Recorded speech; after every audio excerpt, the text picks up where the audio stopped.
Today is July 29th, 2022. My name is Cameron Wood, and I'm here with Kevin Borowiak.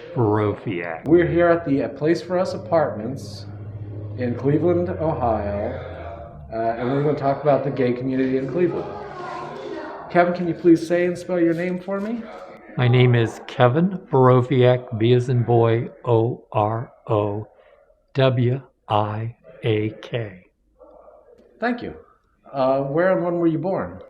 I was born 7/29 on 7/29/1956 in St. Louis, Missouri, at what was then the Furman Deloge Hospital, but is now the St. Louis University Hospital, their teaching hospital. A happy birthday. Thank you. What brought you to Ohio? Well, there was a little transition. When I started high school, we moved to Kentucky because my father changed jobs. And then I went to college in central Kentucky and with a degree in biology and chemistry. And I got hired as a chemist at a GE glassmaking plant in Lexington. And a job opened up at Nela Park here in Cleveland. And I applied, interviewed, and got accepted. So I transferred here with GE 41 years ago. So this is home. You've been here quite a while. So when did you, this is an ambiguous question and I realize it, but when did you realize you were gay, or when did you come out? That's two different points. Two different questions, kind of. By the time I was in junior high, I knew I was different. And I went to high school in Kentucky, and at that time, homosexuality was a mental illness. It was the big no. And the only gay men I knew were the drama teacher at my high school, who was kind of, for lack of better words and not to sound too discriminating, he was a flaming queen. And the other one was the guy that was the choir director organist at my church. And if the high school teacher was the flaming queen, Tim the organist was a burning bush. And all I could think was, that's not me. I don't think I'm over the top. I can be silly. I think every person, straight or queer, has a drama queen moment, but I don't live like that. That's a waste of energy. Anyway, and even in college, this is when I really began to realize that I really thought the guys in my fraternity were much better looking than the gals on the campus. And some of those guys would probably freak out to hear me say that now.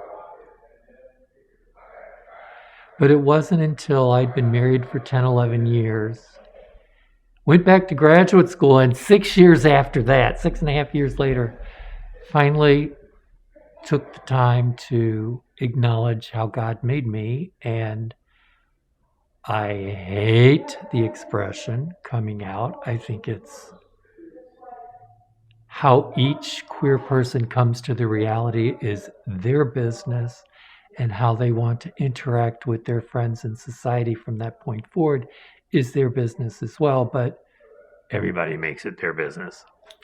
So I was in graduate school and I was 42 years old. I mean, I was no, as they say, cute little Twinkie. But the guy, I was in two different graduate schools. The first one I picked up a MS in molecular biology. The second one was graduate nursing school. And because of the first degree, I got a cancer research job for a little income while I was in school. And the guy that ran the lab, I found out, was gay, who later on told me, when I interviewed you, I knew you were gay, but you didn't know you were yet. And I was like, anyway, one day after classes, and I went up to work in the lab, and I'm like, hey, Tom, can we go get a cup of coffee? And he said he'd been waiting for that day. When we got down there, he's I've been waiting for this day. I knew you were going to ask me to go for a cup of coffee. And I said, why is that? He said, I'll let you tell me first. And he said, I'm not surprised. And he and his partner at the time, who's now his husband, for lack of better words, and to not be too trite, they were my fairy godfathers. And they made me transitioning to being a gay male wonderful. I mean, I had the most incredible year, and it was like I spent that whole year catching up with everything I didn't get to do for the first, well, since I was a kid. And they instantly plugged me into the Human Rights Campaign dinner committee. And from there, that was like a carpet ride. I met all kinds of super people, some of whom are still friends and we're in contact. And from there, got into other activities. I've been on the board for the LGBT Center here. I was one of the original board members for CLAW, the Cleveland Leather Awareness Weekend. And I'm always game to participate in anything that helps others understand who they are, how they're made, and how to safely move forward in our world. A lot of younger people talk about mentors, but you talk about you still kind of have mentors who brought you out. What was that experience like? I guess. What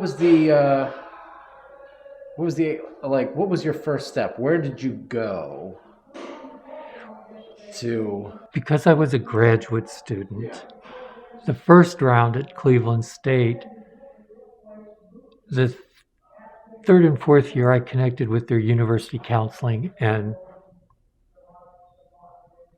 I mean, I remember my first visit with Bruce was, how do you know if you're gay? And of course, he turned it right back on its head at me and like, well, what do you think that means? And so for 2 years, I had the conversation with this counselor about what does it mean to be gay? How do you know if you're gay? And then when I transitioned to CASE, again, I plugged into the university counseling and had this incredible guy named Bill. And again, it was trying to define who I am, but I want to say he was a little more aggressive about it, challenging me to seek out experiences where I could confirm or deny my gayness. And for instance, he would say, well, you know, on Sunday nights over at the Ohio City Oasis, they've got this gay country, LGBT, because there were women and men, country western line dancing club. You should go some Sunday night and check it out. And I went and it was like, oh my God, I've met the tribe. This is where I belong. And it was in going to some of these different activities in Cleveland that made me realize that read the writing on the wall, dude. And so then I had the coffee chat. Tom and Jeff were great. In fact, that happened midweek. And on that Saturday afternoon, Jeff calls and says, well, old man, you better take a nap. I'm like, and why do I need to take a nap? We're having a coming out party for you tonight. We've asked a bunch of friends, and we're going to hit every gay bar and club in the city. And you're old. You're not going to last all night unless you have what we call a disco nap. And I just laughed. And I said, thanks a lot. Said something rude, probably, off color. And they picked me up around 9:45, 10 o'clock. And we went to every club and gay bar in the city of Cleveland. It was like, at that time, 8 or 9. And first place was a club, and I danced with all these guys. But it wasn't until we went to the third place, a guy asked me to dance. And I know this is going to sound like such a trite thing. The first dance with another man was Cher's I Believe. Does it get any more trite? So, that song has a special place in my heart, and whenever I hear it, I always think of this guy. He looked like Anthony Edwards, who I thought was, didn't get any hotter. And there you go.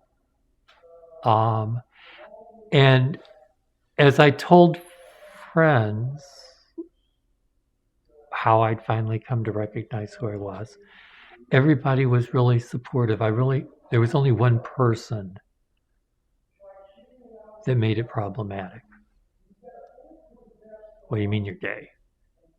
You've babysit our children, and you were their Sunday school teacher, and you were their youth group leader. What do you mean you're gay? I'm like,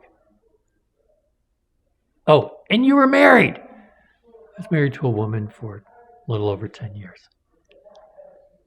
I said, that doesn't mean anything. I know where I am now, who I need to be, and I finally feel myself and happy. And 9 months after the process, at that time, my nephew was 2 years old. His birthday was coming up, and all the family was coming together at my sister's house in Pennsylvania. And I did the classic we, them, they, when I was talking about, so have you been out a day? Well, I've gone out with some friends, and they do this, or we did that. I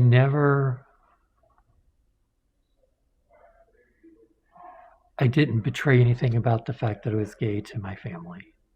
And when I left, coming back home after that weekend, I felt like I'd lied to all of them. And the number one crime in my family while growing up was, don't tell a lie. So, turned to Jeff and Tom. And they said, well, why don't you call him? Nah, that's not a conversation I can have. Well, write a letter. So I sat down one afternoon after school and my computer and started typing. It's probably the most cathartic activity in which I've ever engaged myself. It washed up all the denial, all the times I'd been bullied, all the negative stuff that had happened. And I wound up generating a 5-page letter, and I go back into Tom and Jeff and say, okay, here's what I wrote. Well, you can't say it like this. You want to say it like that. So they were great editors, and we got it down to 3 pages. And I signed the very last line in the letter was, I am ceasing communication with you until you reach out and call me first. That way I know you will have read this letter. And when I mailed it, little did I know, came back from the campus post office, and I said, well, I mailed my letter to my parents, and Tom goes, do you know what today is? I'm like, no, is it special? He says, it's National Coming Out Day, and you're mailing your letter coming out to your parents? It's too funny. And I've got the letter I sent my parents. They're both deceased now. And it is postmarked October 10th.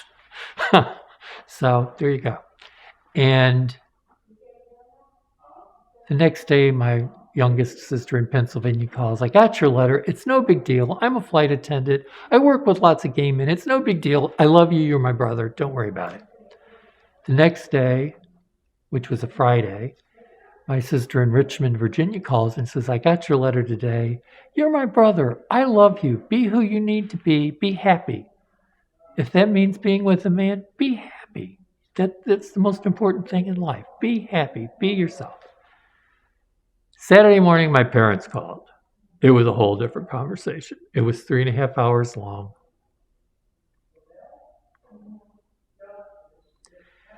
And at one point, and it's the most memorable line,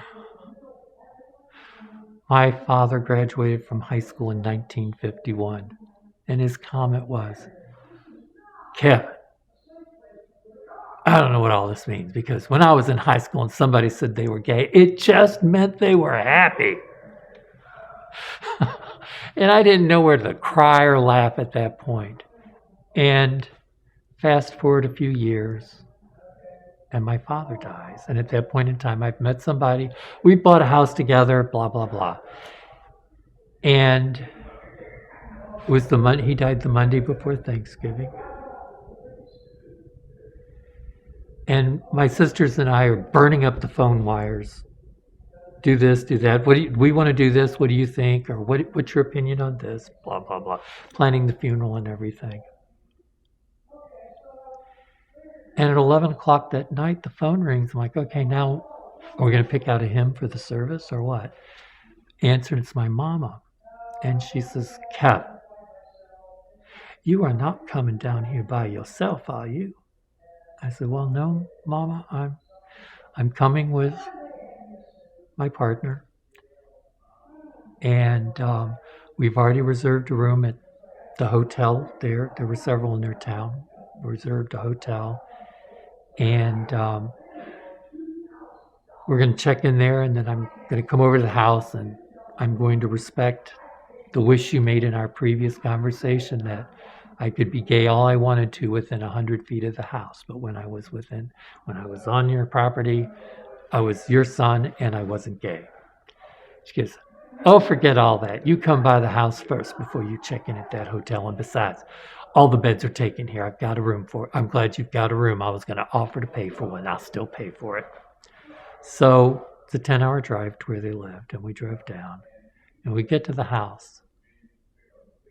And my family is an emotional family, and we have no qualms about displaying our emotions with each other. And both my parents' families were like that.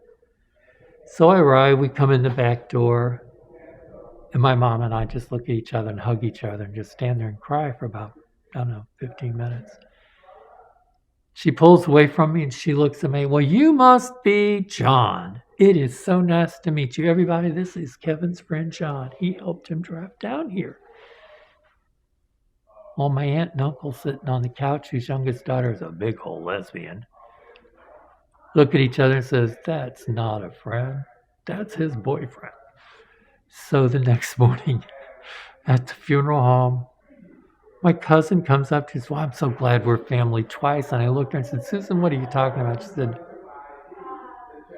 don't play games with me. Mom and Daddy figured it out the moment your mother introduced John. I'm like, oh, really?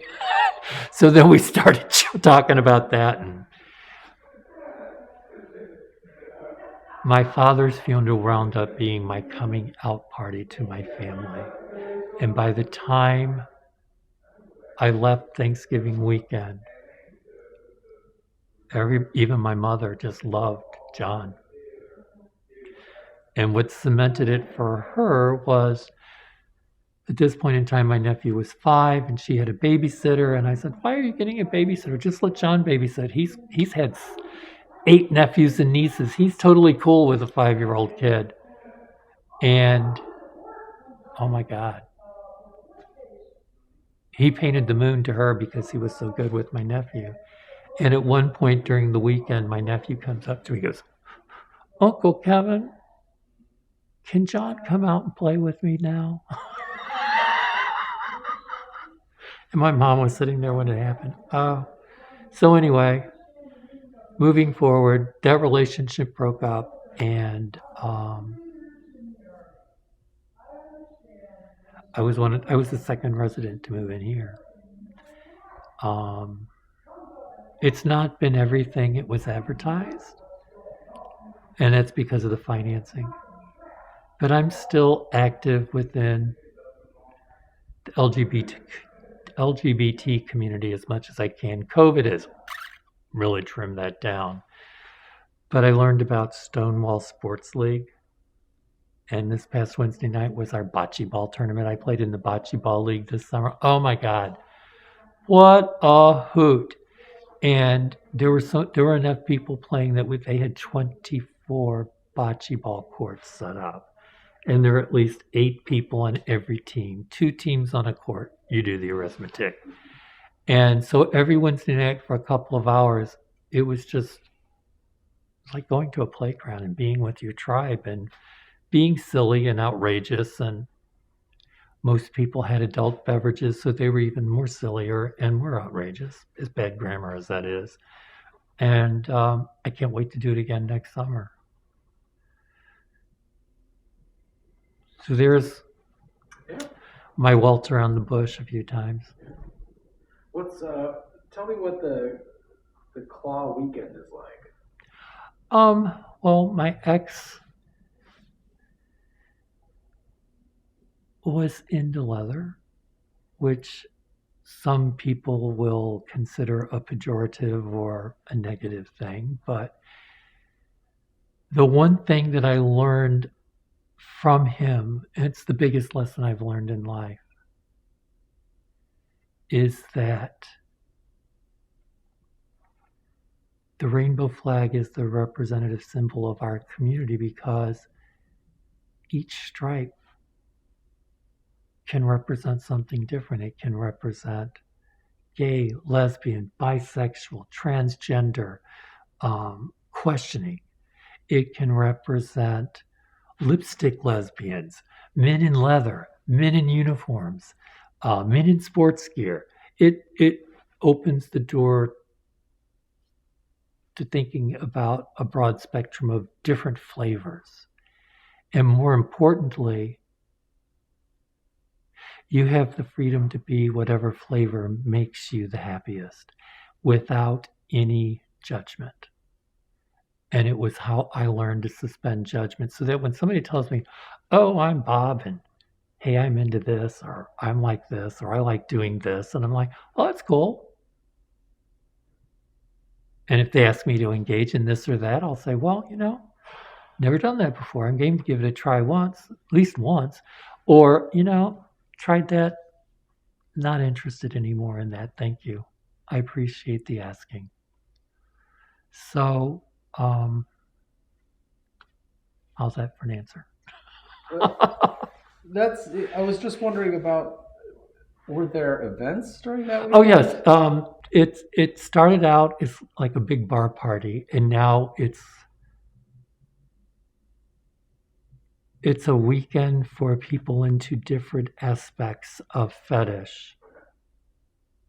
There's no contest. It's the big original tagline was 100% fun, 0% contest, because a lot of the weekends like that have contests, which kind of detract from just getting to know the fellow members of your tribe or the idiosyncratic members of your tribe. Okay, that makes more. I was imagining like a symposium type thing. There's education that goes on. I mean, you can learn how to tie somebody up or how to set up your own playroom. It's like it has grown that there are seminars all weekend long to guide you down the path you think you want to go or take you further down the path you've already chosen. Would you consider that one of your communities, or was that more of something? Yeah, I still consider myself connected to the fetish community, not as deeply as I was. And the big reason being my financial circumstances have changed. Despite what anybody in Washington, D.C. or even Columbus says, living on Social Security is living at the edge. And so I no longer have the funds to join people for fun and games other places or buy things that allow me to participate more fully. I want to get back to a word you used earlier. I mentioned Tom and Jeff as mentors. When that guided me on my realization of gayness. And regardless of gender or gender identity, and having been a teacher, I feel like I need to play all of that forward. So regardless of age, if somebody has questions about something and it doesn't get too personal to me, I'll answer the questions because I feel like somebody helped me. I need to help this person. And then sometimes I'll get asked questions about sexual activity.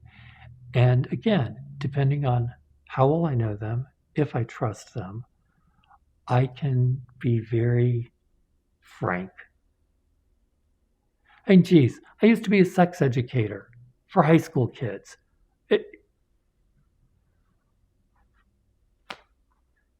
Once you work with teenagers, you can do anything, and I love teenagers, but being a trained sex educator for the free clinic here and going to high schools and church groups, and